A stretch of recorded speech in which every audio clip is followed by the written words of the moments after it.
Hello friends, welcome back to my channel Bong Joyshree. কেমন আছো তোমরা সবাই? আশা করছি সবাই ভালো আছো, আমিও ভালো আছি। তো আজকে সম্পূর্ণ একটা আলাদা টপিক নিয়ে ভিডিও করতে এসেছি। আমি তো সব দিক খেয়াল করছি। তো এই যে ঘোড়ামুখী, তারপরে এই যে আমাদের মানে নতুন যে দুটো ডিজিটাল ভিখারি, এই দুটোকে নিয়ে মানে কন্টেন্ট পেয়ে যাওয়াতে এমন এক মানে অবস্থা হয়েছে। তারপরে ম্যান্ডি, এদেরকে নিয়ে কন্টেন্ট করাতে এমন একটা অবস্থা হয়েছে, মাঝখান থেকে মানে সরু বলে না, পাতলি গলি সে নিকাল যাতা হ্যায়, তো ঠিক সেরকম অবস্থা হয়েছে। হ্যাঁ, এপি ব্লগসের। ওরে বাবা, বিশাল পাকনা। ওই একটা মানে আমি ওই একটা ছ্যাঁচড়া মেয়ে ছেলেকে দেখি, কোনো পরিস্থিতি বাদ রাখে না বিক্রি করতে। এখন শ্বশুর অসুস্থ, কয়েক মাস ধরে শ্বশুর অসুস্থ। জবে থেকে শ্বশুর বিছানায় পড়েছে, তবে থেকে মানে থাম্বনেল, এই টাইটেল, আগে তো থাম্বনেলে থাকতো, এখন শ্বশুর হসপিটালে যাওয়ার পর থেকে টাইটেল। প্রতিদিন এমন একটা দিন নেই যেখানে ছোট বাচ্চা আর শ্বশুর কন্টেন্ট নেই, টাইটেলে শ্বশুর থাকছে না। মানে ওর ভিডিওগুলো দেখি আর আমি সত্যি ভাবি, এই যে আমার মা যে শেষ সময়টা যেই রকম পরিস্থিতি গেছে আমাদের ওপর দিয়ে, যদি ভিডিও করতাম, যদি সেগুলো নিয়ে ভিডিও করতাম আর একটা একটু ভালো টাইটেল দিয়ে দিতাম না, আমার চ্যানেলে 50,000-এর ওপর সাবস্ক্রাইবার হয়ে যেত। হ্যাঁ, সত্যি বলছি, বিশ্বাস করো। লাস্ট 2-3 মাসে মায়ের যে কন্ডিশন ছিল আর যেভাবে আমরা পাজলড হয়েছিলাম, যদি মাথায় বুদ্ধি রেখে, যদিও বা আমার থাকে না, তবু তখন যদি বুদ্ধি রেখে ভিডিওগুলো করে রাখতাম না, বিশাল ইনকাম করে ফেলতাম। ওই 2-3 মাসে 50,000 সাবস্ক্রাইবার হয়ে যেত। কিন্তু বাড়িতে যে কেউ অসুস্থ হলে না, ওই তাদেরকে নিয়ে হাসপাতাল বাড়ি করতে হলে না, ভিডিও তো দূরে থাক, কারোকে একটা কিছু মানে ফোন করলে কেউ সেটা রিসিভ করার মতন মেন্টালিটি থাকে না, অন্তত আমার। বাকি কার কি সেটা তো আমরা এখানে দেখতেই পাই। প্রতিটা নিয়ত ওর শ্বশুরকে ক্লিয়ার করা হচ্ছে, ওর শ্বশুরকে হাগিস পরানো হচ্ছে। মানে সিরিয়াসলি একটা মানুষকে বেচার। আমরা এর আগেও দেখেছি, ওর ঠাকুমার প্রাণ বেরোবে, সবাই গীতা পাঠ করছে, ওই মুহূর্তটাও ক্যাপচার করেছে। মানে ও কত বড় মানে একটা জঘন্য মেয়ে ছেলে, যে একটা মানুষ মরে যায়নি, কিন্তু শেষ মুহূর্ত সবাই গীতা পাঠ করছে, ওনার শেষ নিঃশ্বাস ত্যাগ করছে, সেটাকে ও ক্যামেরা বন্দি করেছে। কি না তার উত্তর ছিল, যখন লোকের ঝাঁটার বাড়ি খেলো কমেন্টে, তখন বলছে আমি ওইটাকে স্মৃতি রেখে দিতে চাই। ও আচ্ছা, মানুষের জীবন তো কোনো স্মৃতি রাখে না। ঠাকুমা বেঁচে থাকতে ঠাকুমাকে কোনো ব্লগে দেখা যেত না, বেঁচে থাকতে স্মৃতি বানানো যায়নি, মরার সময় ওই শেষ নিঃশ্বাস নিচ্ছে, ওটাকে স্মৃতি বানিয়ে রাখতে হয়েছে। লজিক, এই লজিকওয়ালি কিছু আছে, তাদেরকে না মনে হয় ওই ছাড়ো, বাদ দাও। আচ্ছা, শ্বশুরকে নিয়ে চলছে কন্টেন্ট, খুব ভালো চলছে, প্রচুর ভিউজ আসছে। অবশ্য এখন ভিউজের দরকার, কারণ শ্বশুরের পেছনে খরচাপাতি হচ্ছে। কারণ এর 2 ভাই 2 যায়, এ বলে আমি সব করি, ও বলে আমি সব করি। আদৌ যে কে করে ভগবানই জানে। শাশুড়ি তো দেখতেই পাচ্ছি, শাশুড়ি তো আর এক, মানে শ্বশুরটা যে অসুস্থ বিছানায় পড়ে রয়েছে, উনি বাপের বাড়িতে গিয়ে উঠে বসে রয়েছে, কারণ ওই যে যদি গুমুত পরিষ্কার করতে হয়। সিরিয়াসলি শাশুড়িটাকে না, আগে আমাদের জবা মাসি একটা কথা খুব বলতো, নিমকিতে প্রণাম। ওই করতে ইচ্ছা করছে এই শাশুড়িকে, চিটিং বাস্টার শাশুড়িকে। আচ্ছা, যারা বুঝতে পারছো না কাকে নিয়ে ভিডিও করছি, তাদের জন্য বলে রাখি, টিয়াকে নিয়ে ভিডিও করছি, যে নাকি ছেলের অসুস্থতা বিক্রি করে বিএমটির নাম করে লাখে লাখে ইনকাম করেছে এবং লাক্সারি লাইফস্টাইল লিড করছে, ঠিক আছে। আচ্ছা, এই তো গেল শ্বশুরকে নিয়ে বিক্রি করা, এখনো অবধি চলছে। আজকে সকালবেলা একটা ভিডিও এলো, শ্বশুর বাবাকে কি হাসপাতাল দিয়ে ছেড়ে দিয়েছে। আচ্ছা, ভিডিওটার মধ্যে কি আছে, কালকে আমি ভিডিও দিতে পারিনি, কালকে একটা কমিউনিটি দিয়েছে রাত 8:30টায় ভিডিও আসবে। আচ্ছা, কোনো কারণে সে ভিডিও দিতে পারেনি, সেটা কি মানুষে বোঝে না যে আসেনি ভিডিও, কোনো কারণে আসেনি, ও শ্বশুর অসুস্থ। সকালবেলা নর্মালি একটা ভিডিও করতেই পারে সে, তার চ্যানেল, যে আমি কালকে ভিডিও দিতে পারিনি কারণটাই, কিন্তু টাইটেলটা কি দিল, শ্বশুর বাবা কি বাড়ি ফিরে এসেছে। এখানেও মানে যেখানে শ্বশুরের কোনো উচ্চারণই নেই, কালকে ভিডিও দিতে পারিনি, কালকে দেব বলেছিলাম, আমি একদিনও কামাই করব না, কিন্তু কামাই হয়ে গেল, দিতে পারিনি, তার টাইটেল যাচ্ছে শ্বশুর বাবা কি মানে বাড়িতে ফিরে এসেছে।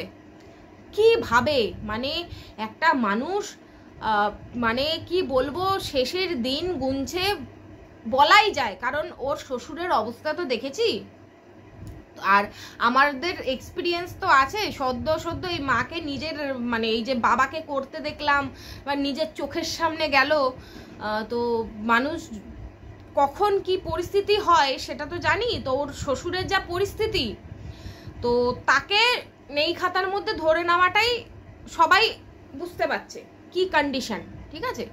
তো সেইখানে একটা মানুষ মৃত্যুর সঙ্গে শেষ বলতে গেলে শেষ কিছুদিনের নিঃশ্বাস গুনছে, সেইখানে এখনো অবধি দুই বৌমা মিলেই শ্বশুরকে বিক্রি করে যাচ্ছে। তবে ওর জায়ের ভিডিও যেহেতু খুব একটা বেশি দেখি না, ওই যে কটা মাঝখানে দেখেছিলাম ওই একই, শ্বশুর বাবাকে খাওয়াচ্ছি, শ্বশুর বাবাকে এই করছি, শ্বশুর বাবাকে ওই করছি, মানে এখন আমি বুঝি না যতদিন ও শ্বশুর বাবা করে কর্মে খেতে পেয়েছে, এই যে ছেলে নিয়ে চলে গেছিল ফ্ল্যাটে, ছেলের পড়াশোনার নাম করে আসছি, সব কিছুতে আসবো, ছেলের পড়াশোনার নাম করে ফ্ল্যাটে চলে গেল, তখন শ্বশুর বাবা কোথায় খাবে, কোন জাহান্নামে যাবে, কি করবে কি না করবে, তখন সেগুলো দেখার কোনো প্রয়োজনই মনে হয়নি।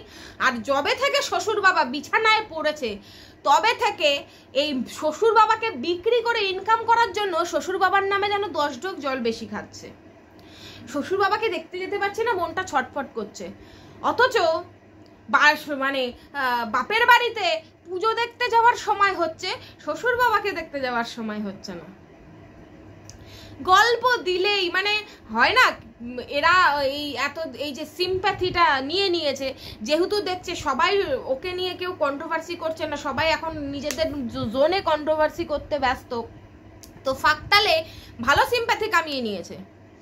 না কি সিম্প্যাথি, আমার ছোট বাচ্চা নিয়ে সব কাজ একা করতে হয়, প্রতিটা ভিডিও আমার মনে হয় কি, আর মানুষও তুমি একা কি করে এত কাজ করো, তুমি কি করে সামলাচ্ছ। এই জীবনটা ও বেছে নিয়েছে নিজের ইচ্ছায় বেছে নিয়েছে। আজ অবধি একটা কাজ ঠিকঠাক ভাবে সত্যি কথা বলে করেনি। এত বড় ছ্যাচরা মেয়ে ছেলে চিটিং বাজেটা, দর্শককে যা বলেছে দুদিন পরেই সেই কথা থেকে পাল্টে গেছে। বাড়ি করলো, বাড়িটা হাফ করে পায়খানা বাথরুম করলো না, তারপরেই লোকের ওর মানে পায়খানা বাথরুম ইউজ করে ওই বাড়িটা করলো। আচ্ছা, তারপরে চলে গেল খামার বাড়ি, না কার খামার বাড়ি দেখেছে সেখানে খামার বাড়ি করবে। আচ্ছা, খামার বাড়িতে কিছুদিন ওখানে একটা ঘর করলো, এই করলো, বলে না মানে পয়সা ঘরে বসে পয়সা ইনকাম করতে তো আর কষ্ট হয় না, ঠিক আছে, ঘরে বসে পয়সা ইনকাম করতে। আর যেখানে একবার মানুষ সিম্প্যাথি দিয়ে ফেলে, তো সেখানে মানুষ একেবারে জোকের মতন চিপকে যায়। তো সিম্প্যাথি দিয়েছে, ঘরে বসে কামিয়েছে, আর এইভাবে উড়িয়েছে। যাই হোক, খামার বাড়ি গেল, 2-3 মাসের মধ্যে খামার বাড়ি মায়ের ভোগে, ঠিক আছে, কি এখন বাবা মা সামলাচ্ছে হলো। আচ্ছা, তারপরে চলে গেল গান, ও বিশাল বড় গায়িকা হবে, একেবারে অ্যালবাম রিলিজ করবে, করলো 2-3টে হয়ে গেল। তার মাঝখানে তো গাড়ি, গাড়ির ঝোঁক উঠলো, গাড়িটা কিনলো। তারপরে অ্যালবাম 2-3টে হলো, হয়ে গেল। আচ্ছা, তারপরে সবাই বলছে বাথরুম করে নাও। না, এখানে বাথরুম করব না, ভাড়া যাব। ট্রেন্ডিং তখন, সবাই ভাড়া গেছে, সবাই গিয়ে ভাড়া আছে, ফ্ল্যাটে থাকছে, বিশাল বিশাল টাকা ইনকাম হবে, বিশাল ভিউজ হবে। এখন আমি ফ্ল্যাটের বাসিন্দা। মাঝখানে গল্প শোনালো সিঙ্গেল মাদার গল্প শোনাচ্ছে, এইদিকে পেটে আর একটা নিয়ে ঘুরে বেড়াচ্ছে। এই তো হচ্ছে গল্প। ওইদিকে প্রেগনেন্ট আর ওইদিকে বলছে আমি সিঙ্গেল মাদার। মানে সত্যি এদের ওই জবা মাসির ভাষায় নিমকিতে প্রণাম। যাই হোক, তারপরে রইল ফ্ল্যাটে বার করে যখন এর ভিউয়ার্সরা বলল যে হুটো পার্টি ডিসিশন তুমি প্রচুর নাও। ও আচ্ছা, তারপরে তো বিএমটিটা তো মিস গেলাম আমি, তাই না? বিএমটি 2 মাসের মধ্যে ছেলেকে না করালে ছেলে বাঁচবে না, মানে এরকম। আমার ছেলেকে বাঁচানোর জন্য 2 মাসের মধ্যে বিএমটি করাতে হবে, টাকা দাও। ব্যাংক ভরে নিল, গল্প শেষ। Business, iPhone. আবার যখন এই বিজনেসটা প্রায় শেষের দিকে মানে 2-3 মাস হয়ে গেল, আর ভালো লাগছে না।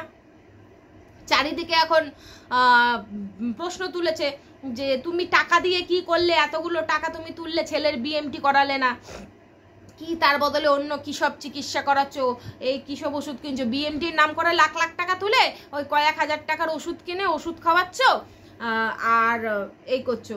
তো টাকা কি করলে, টাকা একে ফেরত দিয়ে দাও, ওকে ফেরত দিয়ে দাও। মাঝখানে পড়ে এতে কি করলো, এই ব্যাপারটা থেকে বেরোবার জন্য না একখানা বাচ্চা। কারণ সবাই যখন জানবে যে ও প্রেগনেন্ট, তখন আর কেউ ওকে নিয়ে এইসব কাটাছেড়া করবে না যে কি করলে, টাকা পয়সা কোথায়, কি করেছো। তখন শুরু হলো প্রেগনেন্সি, না তখন শুরু হলো না, মানে এই প্রেগনেন্সি নিয়েও নাটক চালিয়ে গেল কি না, সিঙ্গেল মাদার, ছেলেকে নিয়ে আলাদা থাকবে। হয়ে গেল, ফ্ল্যাট দেখলো, সস্তার ফ্ল্যাট না, ওই 2-3 হাজার টাকা 4 হাজার টাকার মধ্যে বাড়ি ভাড়া না, ও বিশাল পয়সা ইনকাম করছে। 8 হাজার টাকা দিয়ে ফ্ল্যাট দেখে ফেললো, 2-3টে রুম। আচ্ছা, চলে আসলো না, ওর বাবাও একা থাকতে পারেনি, ওর বাবাও চলে এসেছে। হয়ে গেল, ঠিক আছে, ভাড়া আছে, তার মধ্যে তো চলছেই আমার এটা খেতে, এই সময় এটা খেতে ভালো লাগে, ওই সময় ওটা খেতে ভালো লাগে। ওর কত বড় বড় আলট্রাসোনোগ্রাফি হচ্ছে, কত বড় বড় টেস্ট হচ্ছে, আমার জীবন না চলে যায়। মানে আমি সত্যি বলছি, এইসব না এই গাইয়াগুলোর দ্বারাই সম্ভব। এই যে গ্রামের যে মানে মেয়েগুলো না বেশি শয়তান আর ছ্যাচরা হয়। ওর বোনকে দেখো, ওর বোনও কিন্তু গ্রামের মেয়ে, জন্মেছে গ্রামে, কিন্তু যেহেতু শহরে তার সব কিছু, সে কিন্তু একদম নর্মাল, তার মনে কিন্তু এই কুটনিগুড়িগুলো কিচ্ছু নেই। ওর বোনটাকে আমার সত্যি এত ভালো লাগে, যেরকম ন্যাচারাল নর্মাল।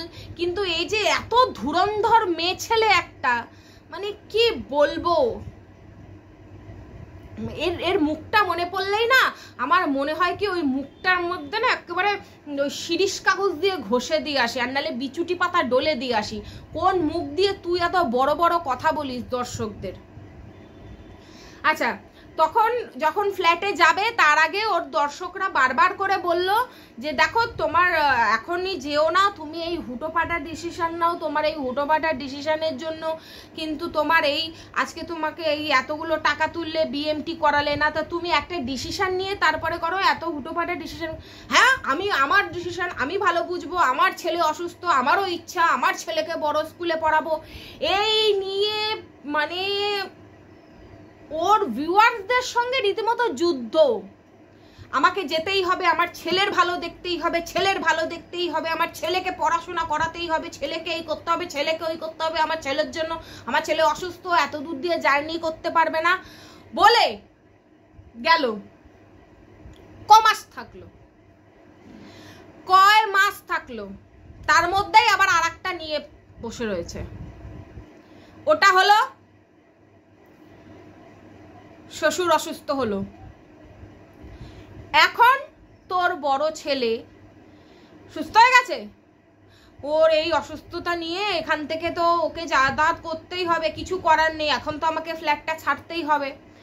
তো তখন যখন তোকে লোকে বলেছিল হুটপাট ডিসিশন নিও না, ফ্ল্যাটটায় যেও না, না, তখন তো জানতো শ্বশুরের কিছু হবেই না, তখন তো জানতো শ্বশুরের কিছু হবেই না, বাচ্চা হবে ওখানে, ও বাচ্চাকে নিয়ে ও পুরো একেবারে 1 বছরের কন্টেন্ট ফিক্সড।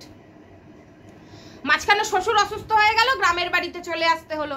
তা তখন যখন তোর ছেলে এত দূর থেকে অসুস্থ, ছেলে বড় ছেলেটা অসুস্থ, সে এত দূর থেকে এত দূর জার্নি করতে পারবে না, তাহলে সেই বাচ্চাটা এখন জার্নি করছে কি করে? এখন তুই বলছিস পরিস্থিতি হিসাবে তো সবাইকে চলতেই হবে, পরিস্থিতি এমন, সেটা তো মেনে নিতেই হবে। তাহলে সেইটা যদি সেই সময় ভাবতিস, এতগুলো মাসের এই যে আনা নেওয়া খরচা, এতগুলো মাসের ফ্ল্যাট খরচা, অবশ্য তোদের আর কি, লোকের মেরে যা তুলে নিয়েছিস, তোদের এখন কোনো কিছুতেই কোনো অসুবিধা নেই।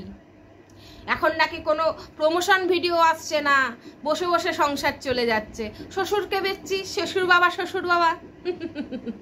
সত্যি আর এর ঘরের ভেড়াটাকে ভাবি, যেই নাকি আর একটা হয়েছে তখন আর বড় ছেলেটাকে দেখি না কোনোভাবে একটু আদর করতে। দেখবে ওই ভেড়াটা, এর ঘরের যে ভেড়াটা, দেখি না বড় ছেলেটাকে কোনো রকম ডাকতে বা আদর করতে। ওই শুধু স্কুলে নিয়ে যায়, স্কুল থেকে নিয়ে আসে, বাকি সময় পেলেই ওই কোলেরটাকে নিয়ে সোনা পাপা সোনা পাপা। বড়টা গেছে, বড়টার ভালোবাসা উড়ে গেছে, বড়টাকে ক্যামেরার সামনে আনতোই না। 2-3টা কমেন্ট করার পর এখন একটু আনে আয়ুষ পাপা। আগে ডাকতো আয়ুষের পাপা, এখন ডাকে কি খুশের পাপা, এখন ডাকে খুশের পাপা। সত্যি এর যে এক অঙ্গে কত রূপ, কেউ একে কিছু বলছে না, ফাঁকতালে ভারই খেলে খেলে বেরিয়ে যাচ্ছে। মানে কত রকম একটা ডিসিশন নিয়ে 2 থেকে 3 মাসের বেশি এর যদি স্টে করেছে, কত কথা। আমার ছেলে আমি বুঝবো, আমার ইচ্ছা ইংলিশ মিডিয়াম স্কুলে পড়াবো, এখান থেকে লোকে বলে তাহলে এখান থেকে যাতায়াত করাও, এখান থেকে আমার অসুস্থ ছেলে অসুস্থ হয়ে গেলে আমি ওখানে ভাড়া নিলে পাশ থেকে পাশে সাথে সাথে নিয়ে আসতে পারবো। এবার বল, এবার বল, তুই ফ্ল্যাটও ছাড়লি, এখন তোর বাড়ি থেকে এই ছেলেটা স্কুলে যাচ্ছে, এবার বল পরিস্থিতি। তাহলে তখন কেন এই পরিস্থিতিতে চলতে পারিসনি যে এত দূর থেকে আমাকে যেতেই হবে, এখন আমি ঘর ভাড়া চেঞ্জ করতে পারবো না? এই জানোয়ার মেয়ে ছেলেটার কাছে না সবকিছুই কন্টেন্ট, এর ছেলে কন্টেন্ট, এর শ্বশুর কন্টেন্ট, সব কিছু কন্টেন্ট। মাঝখানে তো যায় যায় চেষ্টা করলো যদি কন্ট্রোভার্সি করা যায়, কিন্তু সবাই অন্যদিকে এত ব্যস্ত আর কেউ নজর দিতে পারলো না। আর এর দিকে নজর কি দেবে, আর নিজের কোনো কথাবার্তা ছিঁড়ি নেই। এখন এত কষ্ট আমাকে একার হাতে সব সামলাতে হয়, ওইটাকে নিতে কে বলেছিল? এখন তুই জানিস না তোর ছেলে অসুস্থ, তোর বড় ছেলেটা, তাকে একটু সুস্থ কর। এখন ছেলেকে নিয়ে পুনেতে আর ডাক্তার দেখাতে যেতে পারছে না কেন? ওই ছোটটাকে কার কাছে রাখবো, ছোটটাকে নিয়ে কি করে যাব, সেটাই তো। তাহলে যখন জানিস তোর একটা ছেলের চিকিৎসা চলছে, এটাকে কিছুদিন পরে আনা যেত না? না, কন্টেন্ট। তখন এত গালাগালি খাচ্ছি, তখন একটা খুশির খবর দিতেই হবে, না হলে তো লোকে আমার দিক থেকে চোখ ঘোরাবে না। ওই জন্য 7 তাড়াতাড়ি নিয়ে ফেললাম, নাও এখন লেজে গোবরে, এখন আর বড় ছেলেটার চিকিৎসার জন্য যাওয়াই হচ্ছে না। ও যাচ্ছে যাক গিয়ে, আমার তো আর একটা এসে গেছে, তাই না? মানে এখন এরকম একটা অবস্থা, বড়টা যাচ্ছে যাক, আমার তো কোলে একটা এসেই গেছে, ওটা তো এমনিতেও ভোগে। এখন বড়টাকে মানে দুধ ছাই, ওটাকে এখন মানে না দেখায়, না ঠিকঠাক করে খাওয়ায়, না ওষুধ, ভগবান জানে কি করে। এখন তো ওর কোনো আপডেটই পাই না। এত দিন কলকাতায় বাচ্চাটা গিয়ে থেকে আসলো, কোনো ইয়েই নেই। আর তার আগে যেহেতু বড়টা একা ছিল, সেহেতু ওটাকে বেছে বেছে খেয়েছে। আয়ুষ পাপার এই, আয়ুষ পাপার সেই, আমার আয়ুষ পাপা, আমার এই পাপা, আমার ওই পাপা, আর এখন খুশ পাপা। এখন যেই নাকি আর একটা এসে গেছে, এখন আর বড়টার কোনো নাম গন্ধ কিচ্ছু নেই, না ওটার চিকিৎসার জন্য কিছু করাচ্ছে, না ওইটার কোনো মানে বর্তমান ওর শরীরের কি অবস্থা, বর্তমান ওর কি রিপোর্ট আছে, কিচ্ছু না, নাথিং। এখন ওই একটা যেটা আছে ওইটাকে নিয়ে চলছে। তা এইটা তো বুঝে শুনেই এনেছে। ও জানতো না যে ওর শ্বশুর অসুস্থ হবে, এটা ঠিক, এটা কেউ জানে না আগে থেকে যে শ্বশুর হঠাৎ করে অসুস্থ হবে। এটা তো জানতো যে আমার একটা ছেলে অসুস্থ, তাকে আমার বেশি করে সময় দিতে হয়, তারপরে আমি আর একটা এখনই নিচ্ছি কি করে, ও একটু বড় হোক, ও একটু সুস্থ হোক, তারপরে তো নেওয়া যেতই। পালিয়ে তো যাচ্ছে না, না ও পালিয়ে যাচ্ছে না ওর বর পালিয়ে যাচ্ছে। এখন ওইটা আবার এইটা আসার পর আবার শ্বশুর গেল অসুস্থ হয়ে, এখন আমার একা একা সব সামলাতে হচ্ছে। তুই করবিও নিজে, এই যে এত মালপত্র আবার ওখান থেকে আনা, তোকে অন্য লোকে নিয়ে গেছিল তোর মালপত্র, তখন যদি হুড়োতাড়া করে ফ্ল্যাট ভাড়া না নিতিস, তোর ফ্ল্যাটে অতগুলো টাকাও যেত না, তোর এই যাওয়া আসার এত খরচ। আর ফ্ল্যাট নিয়েছে তো নিয়েছে, সাথে সাথে এটা ওটা সেটা খাট আলমারি যা পেরেছে কিনেছে। বলে না মাগনার পয়সা, মাগনার পয়সা পেলে মানুষ ওরকমই নাচে। খাট আলমারি মানে ওই শোকে সেনা তেনা সব গুষ্টির পিন্ডি একেবারে কিনে, এবার এত মাল এখন রাখার জায়গা নেই। মানে জানি না এ যা করেছে, এই যে একে নিয়ে মানে সত্যি কথা বলতে আমাদের যারা দেখছে না, যেসব দর্শকেরা ওকে আগে থেকে দেখে, তাদের না মাথা আউলে গেছে, মাথা আউলে গেছে যে, আর একে যারা বাহবা করছে তারা এই সদ্য দর্শক, হয়তো সদ্য এই ভিডিওগুলো দেখে যারা আসছে, তারা তো জানে না এর কি কাণ্ডকীর্তি করে কি করে বড় হয়েছে, কি করে এখানে এসে দাঁড়িয়েছে, আর কি সব কি চিটিং বাজে আজ অব্দি করেছে, অর্ধেক পাবলিক তো জানেই না।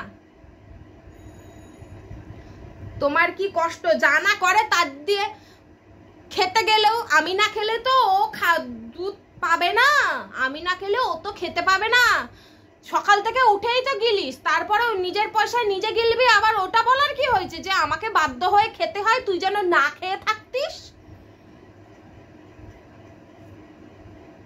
মানে এত অসভ্য একটা মেয়ে ছেলে, ও প্রতি পদে শ্বশুরকে তো বিক্রি করছেই, তার মধ্যে এমন ওর হাবভাব, দুনিয়া রাজ্যের কেউ কোনো কাজ করে না, সব কাজ ও একা করে। ওইটাকে নিয়েছিলি কেন, ছোটটাকে এত তাড়াতাড়ি নিয়েছিলি কেন? আজকে সেই জন্যই তুই আটকেছিস, তাহলে লোককে তুই শোনাচ্ছিস কেন যে আমার এখন ছোট বাচ্চা থাকলে তো জানোই, ছোট বাচ্চা থাকলে তো জানোই, তুই জানতিস না তোর আর একটা বাচ্চাও ছোট এবং সে একজন থ্যালাসেমিয়া পেশেন্ট, তার চিকিৎসা চলছে, তাকে নিয়ে চিকিৎসা করাতে হবে, তার চিকিৎসা না করিয়ে ফুর্তি করেছো, আর এখন লোককে শোনাচ্ছ আমার ঘরে সব কিছু, আমার একার হাতে সব কিছু করতে হয়।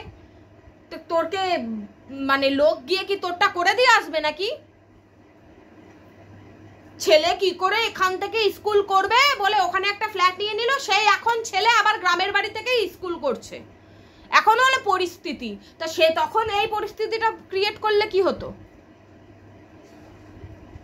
আসলে এই ছিটিয়ালটাকে কেউ ধরে না, তার কারণ ওই সবে একটা হয়েছে, আবার শ্বশুরটা অসুস্থ, সেই জন্য ফাঁকতাল দিয়ে বেশ ভালোই মিনমিনিয়ে বেরিয়ে যাচ্ছে। তোকে যদি ধরে না, যারা তোর এই কাণ্ডকীর্তি, তুই যে কিভাবে মানে তোর মাসে মাসে তোর চেঞ্জ হয়, যদি লোকে জানতো না। এখন আবার বলছে হ্যাঁ এখন পায়খানা বাথরুমটা করব, মাঝখানে পায়খানা বাথরুম ধরেও অর্ধেক করে রেখে আবার অন্য কাজে, মানে না আছে নিজের কোনো স্ট্যান্ড, না আছে নিজের কোনো মানে মাগনা পয়সা আসছে, বিলাচ্ছি উড়াচ্ছি, কার কি? যেই ছেলেকে বিক্রি করে লাখ লাখ টাকা ভরলো, যেই ছেলের জীবন ভিক্ষা করে লাখ লাখ টাকা পুরলো, এখন আর সেই ছেলের কোনো নাম গন্ধ কিচ্ছু নেই। ওই শুধু একটু স্কুল যাওয়ার জন্য, তাও আবার কি নিজে সকালবেলা ও টিফিন করে দিচ্ছে সেটা দেখানোর জন্য একটু ওর নামটা উচ্চারণ করে। যে ওই তো ওকে স্কুলে পাঠাচ্ছি, ওর জন্য টিফিন বানাচ্ছি। আদারওয়াইজ ছেলেকে আদরের তো কোনো নামগন্ধই নেই এখন আর। বা যে ওষুধ খাচ্ছে, ওষুধ খাওয়াচ্ছি, আগে যেমন যেহেতু মাল্য তুলতে হবে ওই জন্য ঘন ঘন আমরা শুনতে পেতাম ওর আপডেট। এখন বড় ছেলের কোনো আপডেটই নেই, আর একটা চলে এসছে না, এখন ওর কোনো কদরই নেই। এই তো অবস্থা। বাপটা তো দেখি না একটু কোনোদিনও আয়ুষ বলে ডাকছে, এখন তো সারাক্ষণ দেখি ওইটাকে কোলেরটাকে নিয়ে এই চিপকে রয়েছে। এই তো এদের অবস্থা। সিম্প্যাথি আমি সব একার হাতে কি করে করব। আর শ্বশুরকে মানে যে ও ভিডিও দিতে পারেনি তার জন্য থাম্বনেলে চিপকে দিল শ্বশুর বাবা কি বাড়ি ফিরে এসেছে। মানে এই যে আর একটা ওই মানে মৃত্যু শয্যায় যে মানুষটা তাকে নিয়ে যেভাবে বেচছে। তোরও দিন আসবে, তোরও দুটো ছেলে না, তোর তো শ্বশুরের দুটো ছেলে, তার আজকে এই অবস্থা, বেঁচে খাচ্ছিস, তোরও সময় আসবে, তোরও তো দুটো, তোর সময়ও আসবে, তুই চিন্তা করিস না। ভগবান যাকে যেটা দেয় বুঝে শুনে দেয়।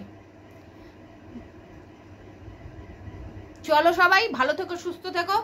এর হয়ে যারা ওকালতি করতে আসবে একটা কথাই বলবো, ওকে আজকে থেকে দেখছি না, এই যে কি কি টাইপের আর কি চালু সেটা মানে আমাদের মতন কিছু মানুষের কাছে খুব ক্লিয়ার। সুতরাং চাটতে হয় ওখানে গিয়ে চাটো, এখানে এসে নোংরামি না। সব কিছু দেখে শুনে বুঝে তবেই কন্টেন্ট করতে নামি, ওই ফাঁকা আওয়াজ মারতে নামি না। কোনোটা কন্টেন্টের বাইরে গিয়ে কথা বলি, এই ওর ভিডিওর বাইরে গিয়ে কথা বলি না। চলো সবাই ভালো থেকো, সুস্থ থেকো, দেখা হবে আবার অন্য একটি ভিডিওর সঙ্গে। ততক্ষণের জন্য tata, bye bye, love you all.